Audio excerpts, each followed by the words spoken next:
महादेव का लिंग पूजन। संख्या न विद्यते सर्वलिंगामय भूमि सर्वलिंगामय जगत है।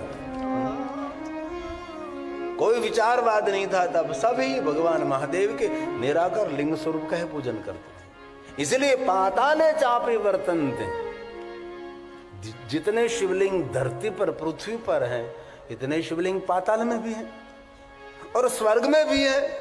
सर्वत्र पूज्यते शंभु,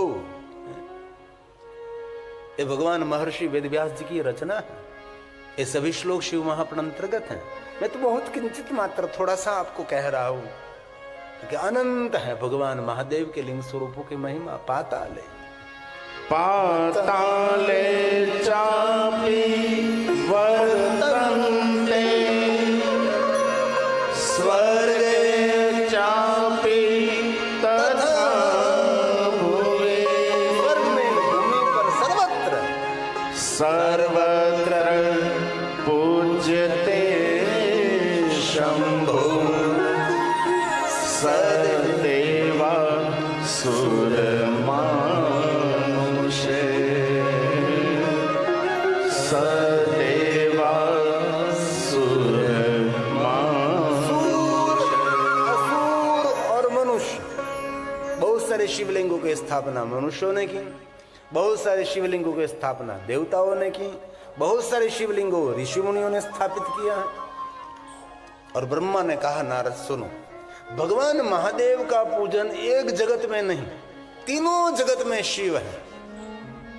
और शिव पुराण ग्रंथ में यही भी कहा है, कोई भी विचारवाद में आप है, कोई भी संप्रदाय में आप हैं, लेकिन जो मनुष्य भगवान महादेव की उपासना, महादेव की पूजा, महादेव का अर्चन, महादेव का दर्शन और महादेव का स्मरण नहीं करता, वो प्रकृति का ऋणी रहता है।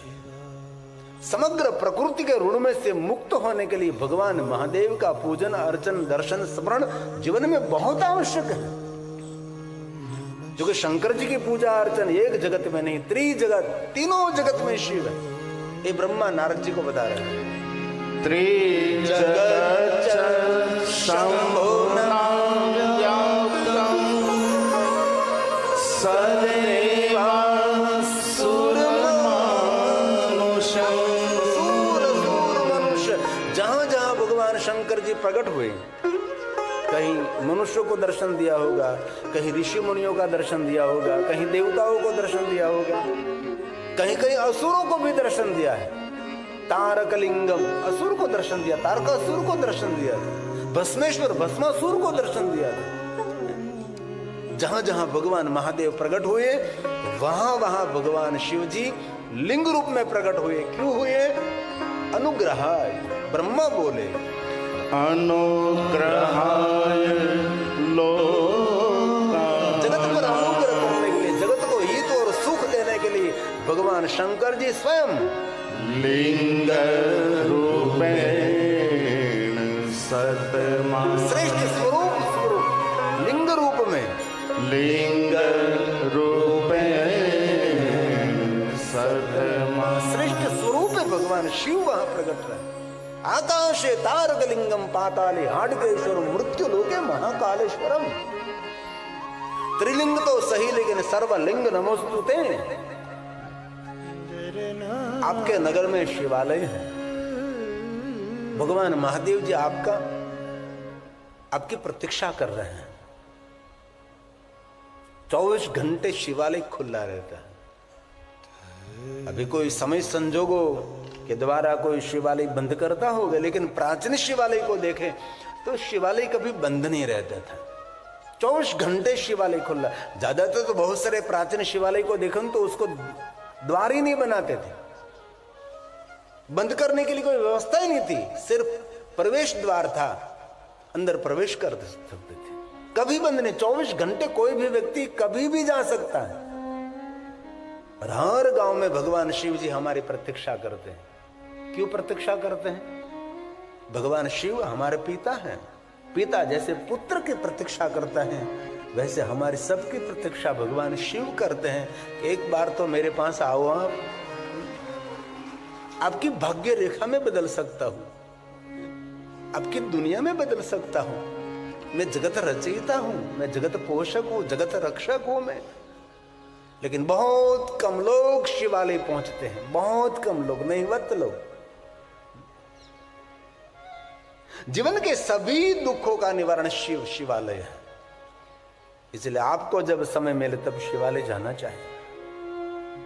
शिवालय जाकर भगवान महादेव का पूजन भी आपसे न हो सके, न बिल्वपत्र, न पुष्प चंदन, न सोलोपचार, न पंचोपचार, न एकोपचार, न जलाभिषेक, न वैराग्योपचार, कुछ भी न हो सके। अरे शिवालय जाकर आपको स्तोत्र का भी गायन न कर सके, को स्तोत्र भी आपसे मुख से प्रकट न हो, लेकिन शिवालय जाकर मौन होकर बैठना, वो भी भगवान महादेव की पूजा है, वो भी शिव का अर्चन है। क्योंकि स्वयं शिव जी को मौन बहुत प्रिय है। हमने बहुत बार कथा में कहा कि शंकर भगवान ने बहुत सारे व्रतों की श्रृंखला बताई। कितने व्रत, कितने व्रत। भवानी को कहा कि ये व्रत मुझे प्रिय है, ये व्रत मुझे प्रिय, बहुत सारे व्रतों, चांद्र व्रत से लेकर सोमव्रत से लेकर बहुत सारे व्रत, तिथि तिथि मास मास के व्रतों की महिमा गाई। और बाद में शिव ने कह दिया कि सभी व्रत मुझे प्रिय है, लेकिन सबसे मुझे प्रिय व्रत मौन है। इसलिए कभी कभी मौन रहना चाहिए। पूरे दिन तो मौन न रह सके कोई बात नहीं, रात्रि में मौन रहना। कई लोग तो रात्रि में मौन नहीं रहते, नींद में भी बोलते रहते हैं, नींद में भी कुछ न कुछ बड़बड़ बड़बड़ करते रहते हैं। क्यों? भोजन करते समय मौन रहो, भोजन करते समय कुछ भी नहीं बोलना चाहिए। और दूसरी बात, पानी पीते पीते कभी बोलना नहीं चाहिए, क्योंकि पानी जो कुछ बोलते हो वो सब कुछ ग्रहण कर लेता है। क्योंकि पानी हमारा जीवन तो है, लेकिन जीवंत है। हम कुछ भी संकल्प करते तो हाथ में जल लेकर संकल्प करते, क्यों? ये जल जीवंत है। हम किसी को शराब देते तो वे जल से ही शराब देते हैं ना, इसे जल आधार है। इसलिए कभी भी पानी पीते पीते कुछ भी बात सुननी नहीं चाहिए, कुछ भी बात करनी नहीं चाहिए। वहां तक कहा कि जल पान करते करते समय विचार शून्य होना चाहिए। आपके विचार भी जल के अंदर मिल जाते हैं, वही अस्तित्व में आता है विचार। ये बहुत बड़ा एक विज्ञान है। और प्रातःकाल मौन रहना चाहिए, संध्या के समय मौन रहना चाहिए। मौन में अद्भुत शक्ति है। परमात्मा का सबसे बड़ा कोई आसन, परमात्मा का सबसे बड़ा कोई सिंहासन है तो मौन है। परमात्मा कहां विराजते हैं? जहां मौन है वहां परमात्मा विराजते हैं। ये परमात्मा का आसन है, परमात्मा का सिंहासन है मौन। मौन रहने से कलेश में से मुक्त रहोगे। जितना मौन रहेगा इतनी बोलने में गलती कम होगी। इसलिए महादेव के भक्तों को मौन रहना चाहिए। और संध्या समय, शाम के समय मौन रहना चाहिए, ज्यादा से ज्यादा मौन रहना चाहिए। सज्जनों जहां बैठे, ऋषि मुनि विद्वान जहां बैठे हैं वहां मौन रहना चाहिए। कहीं भाई बहन सोमवार के दिन मौन रहते हैं, कहीं भाई बहन त्रयोदशी के दिन मौन रहते, शिवरात्रि के दिन मौन रहते हैं, कहीं लोग महाशिवरात्रि के दिन मौन रहते हैं, कहीं लोग पवित्र श्रावण मास मौन मास करते हैं, कहीं लोग इस महीने में, ये माक्षर मास शिव साधना का मास है, शिव उपासना का महीना है। अभी जो चल रहा है ये शिव उपासना के लिए माक्षर मास है, शिव साधना का महीना है। माक्षर मास कोई सामान्य मास नहीं, शिव उपासना का मास। दक्ष पुत्री जब सती भगवान शिव जी का आराधन कर रही थी तब भगवान महादेव माक्षर मास में उसको मिले थे। ये माक्षर मास। भगवान कार्तिकेय का प्राकट्य भी माक्षर मास में हुआ था। आद्रा नक्षत्र भी माक्षर मास में आता है। इसलिए माक्षर मास में कभी आपको अवसर मिले तो पंचाक्षर मंत्र का 5 लाख जाप करना चाहिए। और कभी कभी कोई अनुष्ठान करें, कभी कभी कोई अनुष्ठान भी, एकदम विशेष प्रकार से अनुष्ठान। ये कथा भी 9 दिन का अनुष्ठान तो है, ये 9 दिन की उपासना, 9 दिन की साधना है। आज हम भोलेश्वर महादेव दर्शन के लिए जा रहे थे, भोला और दक्षा बहन के साथ, और महेश्वर बोल रहे थे कि पूरी साल की पूजा का फल ये 9 दिन में मिल रहा है। कई लोग रोज रोज नहीं करते हैं, पूजा नहीं कर सकते, त्रिकाल संध्या नहीं हो सकती, प्रातःकाल संध्या नहीं हो सकती, संध्या काल के संध्या नहीं हो सकती, तो ऐसा अनुष्ठान कर लीजिए आप। अब नित्य नित्य भगवान महादेव का पूजन अर्चन आपसे न हो सके तो कभी कभी ऐसा अनुष्ठान करें। अनुष्ठान मतलब प्रतिज्ञा करें कि हम 11 दिन तक भगवान महादेव करेंगे और 9 दिन तक ये करेंगे, अनुष्ठान करें। और कथा भी एक अनुष्ठान, एक प्रतिज्ञा है कि 9 दिन के लिए भगवान हम आपकी महिमा गाएंगे, 9 दिन के लिए भगवान हम आपकी महिमा श्रवण करेंगे। बहुत सारे नियमों का अनुसरण करना पड़ता है। कभी आपको अवसर मिले तो शिव महापड़ ग्रंथ के प्रारंभ में वक्ता और श्रोताओं के बहुत सारे नियम हैं कि जब तक कथा श्रवण करते वहां तक कितने नियमों का अनुसरण करें, जब तक कोई वक्ता कथा गा रहा है तब उनके लिए कितने नियम का अनुसरण करें। इस महीने में विशेष प्रकार से भगवान शिव का पूजन करना चाहिए। हर व्यक्ति भगवान महादेव की पूजा के अधिकारी है। पूजिताभ्याम पितृभ्याम परमानंदे। भगवान शिव का अर्चन पूजन आनंद नहीं देता, भगवान शिव का पूजन अर्चन परम आनंद देता है। जिन आनंद का कभी क्षय नहीं होते, ये आनंद कभी पूर्ण नहीं होते, निरंतर आनंद, परम आनंद, परमानंद लाभार्थ शिवलिंग प्रपूज्यते। विशेष प्रकार से भगवान महादेव की पूजा करने से मनुष्य को आनंद नहीं परम आनंद की प्राप्ति रहती है। और शिव महापड़ ग्रंथ में कहा, जो मनुष्य नित्य भगवान महादेव का पूजन अर्चन करते कृपा धिक्यम वर्तते, दिन प्रतिदिन उन पर भगवान की कृपा अधिक बढ़ती रहती है। ब्राह्मण क्षत्रिय वैश्य शूद्र व प्रतिलोम सबको भगवान शिव की पूजा का अधिकार है। जितना अधिकार पुरुषों को है इतना अधिकार बहनों को भी है। शिव के दरबार में कोई भेद थोड़े कि पुरुष ये स्त्री, ये रूप तो हमारे शरीर का, आत्मा का कोई रूप भी नहीं। ये पुरुष की आत्मा है, ये स्त्री की आत्मा है, पशु की आत्मा है, पक्षी की आत्मा नहीं। इसलिए शिव जी संदेश देना चाहते हैं कि मैं कोई शरीर का स्वीकार नहीं, मैं आत्मा का स्वीकार करता हूं। इसलिए भगवान महादेव के परिवार में नंदी भी है, कुर्म भी है, मूषक भी है, सर्प भी है, मयूर भी है और सिंह भी है, देव भी है, दूत भी है और भूत भी है। सबका स्वीकार करने वाला देव भगवान शिव है। इसलिए जाति ज्ञाति वर्ण भेद भगवान महादेव के परिवार में नहीं है। हमारे गुजराती माता गंगा सती सुंदर एक पंक्ति का, जाति पण छोड़ेगी, जाति ज्ञाति छोड़िए, पवित्रता प्रधान है लेकिन ये ऊंच ये सब छोड़ दीजिए। उच्च कुल में जन्म किसी का हुआ लेकिन वो समाज के लिए कितना उपयोगी है, समाज के लिए कितना हितकारक है, उनकी महिमा है। किसी भी कुल में जन्म हुआ है, राष्ट्र के लिए, समाज के लिए, इस मनुष्य जाति के लिए, जीव मात्र के लिए कितना ये उपयोगी मनुष्य है, उन पर उनका मान सम्मान का आधार रहता है, उन पर निर्भर है। इसलिए हमारे गुजरात की एकदम गुजराती पंक्ति, जाति पाणु छोड़ीने आओ जाति ने काढ़ो वरण विकार। ये शब्द प्रसाद ये माता गंगा सती का है। कई लोगों के मन में ये जाति ये ऊंचो ये नीचो, छोड़ दीजिए सब। जिनके जीवन में सत्संग नहीं है वो सबसे नीचा है।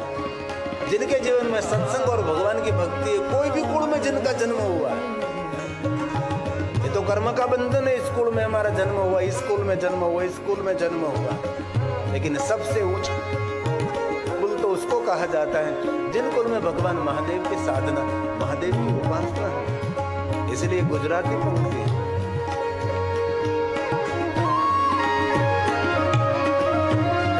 जाति पाणु छोड़ीने आओ अजाति ने काढ़ो वरण विकार।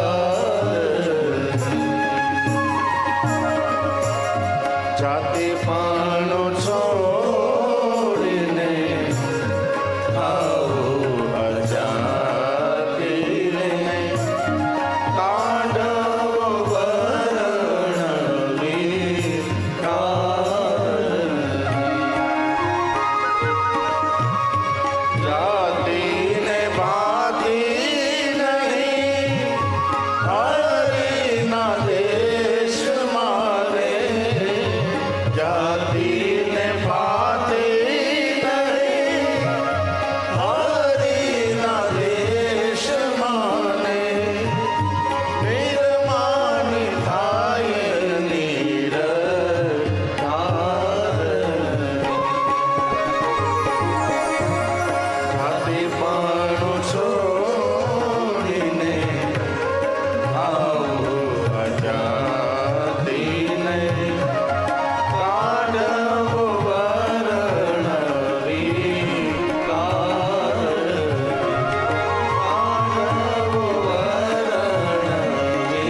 शिवालय के गर्भगृह में कोई बहनों जा सकती हैं, लेकिन जिन शिवालय की व्यवस्था के लिए मना किया गया है, इस शिवालय के गर्भगृह में नहीं जाना चाहिए। जहां छूटछाट है इस शिवालय के गर्भगृह में जा सकते, लेकिन न जाए तो ठीक रहता है। शिवालय के गर्भगृह में 2 व्यक्ति जा सकता है, जो पगनख से मस्तक की शिखा तक जो पवित्र है, उस शिवालय के गर्भगृह में जाकर भगवान शिव जी को अर्चन पूजन स्पर्श कर सकता है। जो अपवित्र अवस्था है वो कोई शिवालय के गर्भगृह में जा नहीं सकते। वैसे तो 2 व्यक्ति, एक तो अनटच जिन्होंने वस्त्र पहने हैं वो शिवालय के गर्भगृह में जाकर शिव का पूजन करें, और दूसरा स्नान करके भीगे हुए वस्त्रों से, पानी से भीगे हुए वस्त्रों से शिवालय के गर्भगृह में जाना चाहिए। बाकी और कोई शिवालय के गर्भगृह में नहीं जा सकता। और एक बात मैं दिल से कहना चाहता हूं, शिवालय के गर्भगृह में जाकर भगवान महादेव का पूजन अर्चन जो आप कर रहे हैं, वही पूजा अर्चन का फल सिर्फ बाहर रहकर भगवान महादेव के शिवलिंग के दर्शन करने मात्र से मिलता है। फल में कोई भेद नहीं है। इसलिए शिवालय के गर्भगृह में नहीं जाना चाहिए। नहीं जा सकते ऐसा नहीं, लेकिन संपूर्ण पवित्र अवस्था में है तो आप शिवालय के गर्भगृह में जा सकते हैं। हमारे दक्षिण भारत में कोई भी शिवालय के गर्भगृह में किसी को भी प्रवेश नहीं मिलता, कोई पुरुष को भी नहीं, कोई नारी को भी नहीं।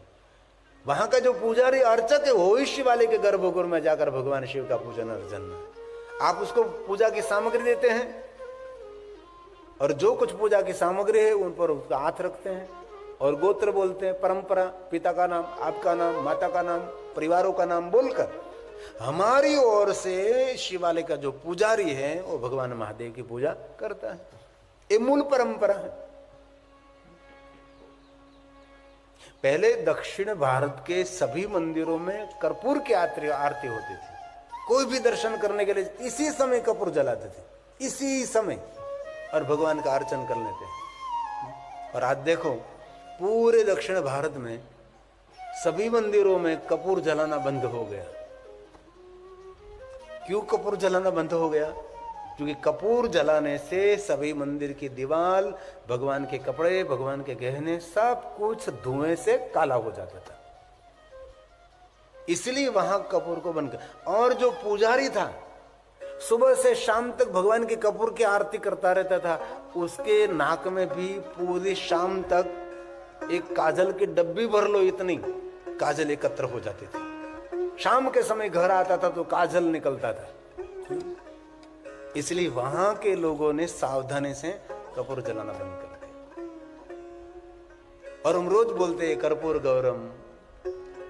कपूर जलाना और ये बोलना उनके साथ कोई रिश्ता नहीं है, कुछ भी नहीं। लेकिन हम सब लोगों ने पकड़ लिया कि ये बोलते समय कपूर जलाना चाहिए।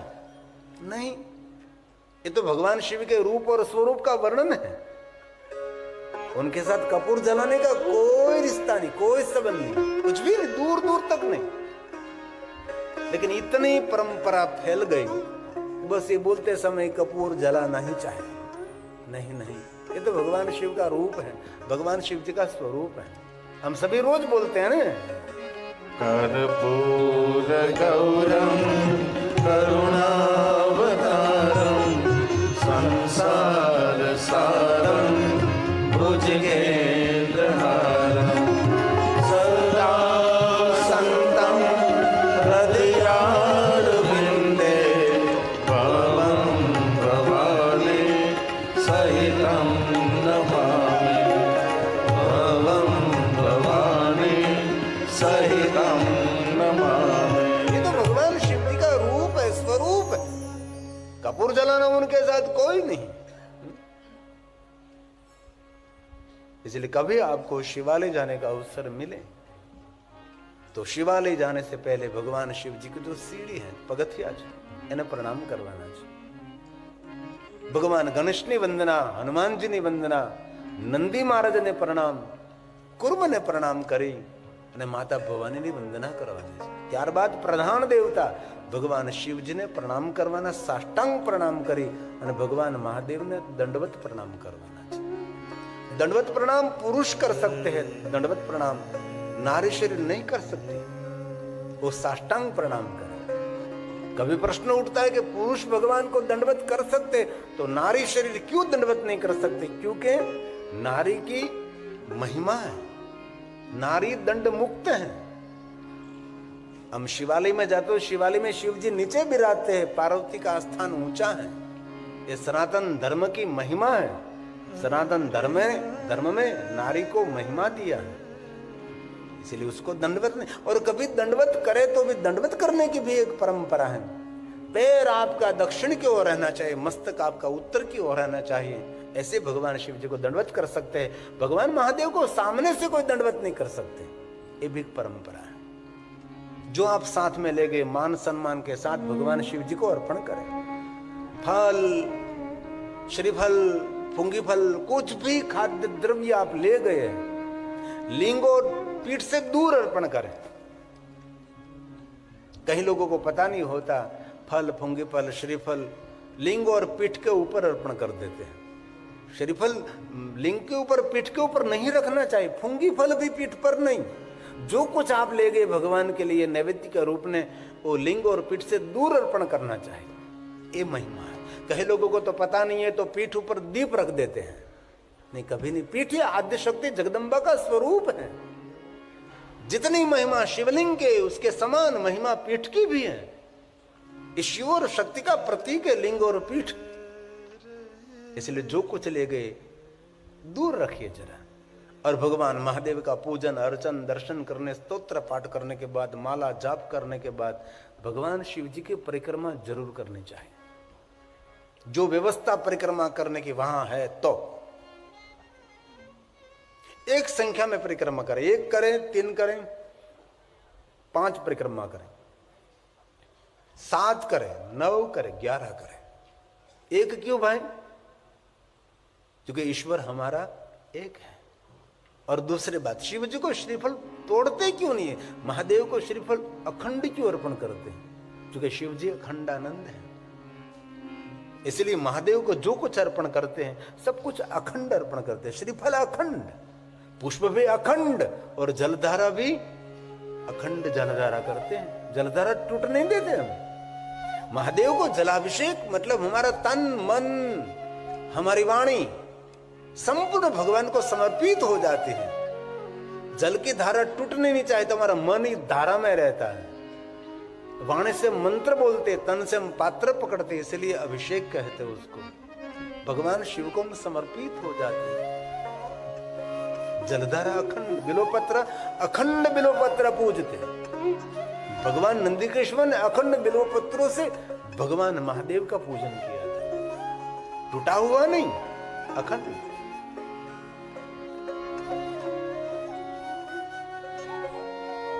जो कोई महादेव की परिक्रमा करते हैं उसको ये 84 की जो परिक्रमा है, जिनको हम 84 लाख कहते हैं, इस परिक्रमा से मनुष्य मुक्त हो जाता है।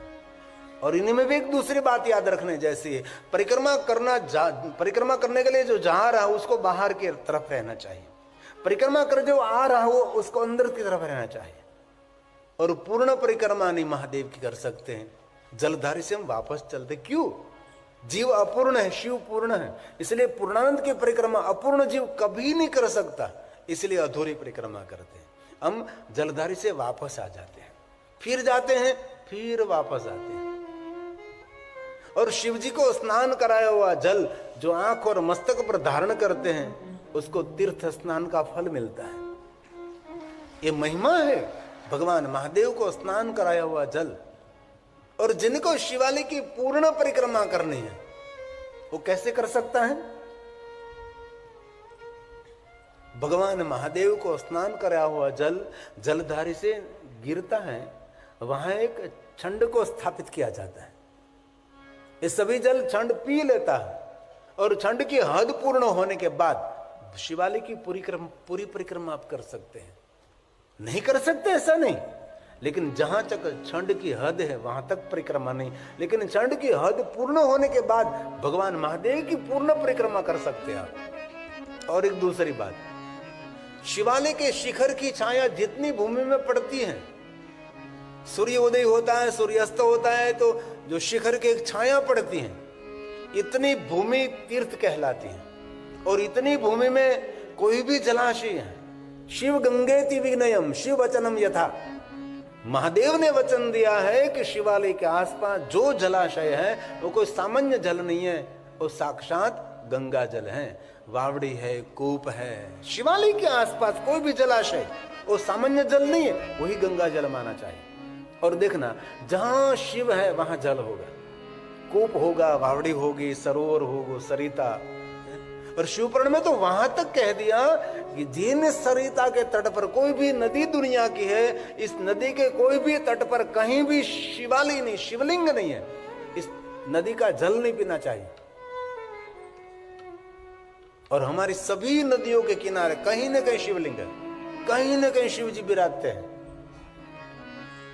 लेकिन कोई ऐसी नदी है, नदी सागर को मिलती है, नदी नदी को मिलती है, नदी सरोवर को मिलती है, जहां से नदी का उद्गम स्थान हुआ, अमरकंटक से लेकर नर्मदा सागर तक कितने शिवलिंग हैं। जो नर्मदा परिक्रमा करते होंगे उसको मालूम होगा, अमरकंटक से शुरू होती है ना माता नर्मदा, अमरकंटकेश्वर महादेव वहां विराजते हैं। दोनों किनारे पर इतने भगवान शिवलिंग, इतने भगवान शिवलिंग है। नर्मदा सागर तक, जैसे गंगा सागर तक, गंगा का उद्गम स्थान जहां से हुआ है, वहां सारी गंगाओं के तट पर अगणित भगवान महादेव के लिंग स्वरूप। हमारी सप्त गंगाओं का दोनों तट किनारा असंख्य लिंगों से भरा है। लेकिन कोई अफवाद रूप कोई नदी निकली और कोई नदी तक मिली, नदी को नदी मिलती है, तो कहां कहीं भी जो शिवालय शिवलिंग ने, इस नदी का पानी नहीं पीना चाहिए। शिवपुराण में तो बहुत कुछ कहा, और तामिली ग्रंथों में तो बहुत विस्तृत, तामिल ग्रंथों में तो वहां तक कहा कि कोई सरोवर है, इस सरोवर के किनारे कहीं शिवलिंग नहीं है, तो सरोवर का पानी नहीं पीना चाहिए। क्या शिव की महिमा रही होगी। और जिस गांव में शिवालय नहीं, इस गांव का पानी नहीं पीना चाहिए। और जिनके घर में शिव पूजा नहीं, उसके घर का पानी भी कभी पीना नहीं चाहिए। और जिनके मुख में महादेव का नाम नहीं है, इस मुख को कभी देखना नहीं चाहिए।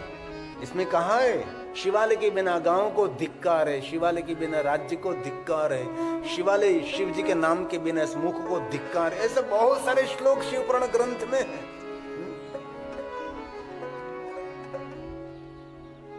और एक बात याद रखने जैसी, कभी आप अपवित्र स्नान नहीं किया है, शिवालय में जाकर भगवान शिव जी का दर्शन नहीं कर सकते, तो बाहर से शिव जी के शिखर का दर्शन करें। शिवालय की शिखर पर फरकती हुई ध्वजा का दर्शन, ध्वजा का दर्शन तो रोज करना चाहिए। जो महादेव के शिखर पर ध्वजा है, इस ध्वजा का दर्शन करने से कीर्ति की, भक्ति की, संपत्ति की, ज्ञान विद्या की ध्वजा हमेशा आसमान में फड़कती रहती है। इसलिए ध्वजा का। और एक दूसरी बात, कभी कोई शुभ कर्म, कोई कार्य करने जा रहे, बेटे का विवाह, बेटी का विवाह, कोई लंबी यात्रा में जा रहे और कोई नया कोई काम शुरू कर रहे हैं, इससे पहले भगवान शिव जी को ध्वजारोपण करें। ध्वजा सफलता देती है, ध्वजा विजय देती है। शिव जी के शिवालय पर ध्वजारोपण करने की बहुत सारी महिमा है। भगवान महादेव के शिखर का दर्शन करने से हमारा मस्तक ऊंचा रहता है। भगवान शिव जी के शिखर के दर्शन करने से शिव दर्शन का फल मिलता है। कभी आपको दूसरे ज्योतिर्लिंग, कृष्णा नदी के तट पर शैल पहाड़ है, क्रॉस पहाड़ है, वहां भगवान महादेव का दूसरा हमारा ज्योतिर्लिंग मल्लिकार्जुन महादेव है। ये भगवान कार्तिकेय के तपस्थली है। वहां भगवान कार्तिकेय ने भी तप किया, भगवान राम जी ने भी तपस्या की, हिरण्याकशिपु ने भी तप किया, 5 पांडवों ने भी